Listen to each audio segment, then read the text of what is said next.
জমা দিয়েছি এবং আমি কৃতজ্ঞ আমাদের মাননীয় নেত্রী মমতা বন্দ্যোপাধ্যায়ের প্রতি, কারণ আমাকে আবার 110 দমদম উত্তর থেকে তিনি মনোনীত প্রার্থী হিসাবে তৃণমূল কংগ্রেসের আমাকে লড়াই করার সুযোগ দিয়েছে। সে কাজের কথা কাজের সময় বলবো। আজকে মনোনয়ন হয়ে গেছে, মনোনয়ন কাজ প্রচুর হয়েছে এবং কাজের অবশ্যই উন্নয়নের সীমা থাকে না, আরো সময়ের সাথে তাল রেখে যা যা করবার সেগুলো আমরা করব।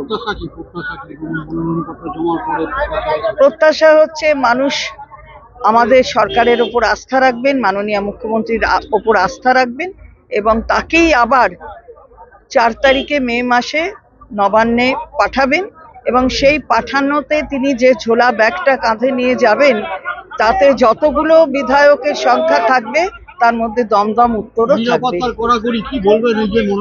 নিরাপত্তা করেছে এখন সবটাই ইলেকশন কমিশনের ওপর, আপনাদের দেখেছি। অবশ্যই বাড়বে, এই বিষয়ে কোনো সন্দেহ নেই। যা বলেছে আমাদের দলের পক্ষ থেকে আমরাও বারবার বলেছি, 50-এরও নিচে ওদের চলে যাবে।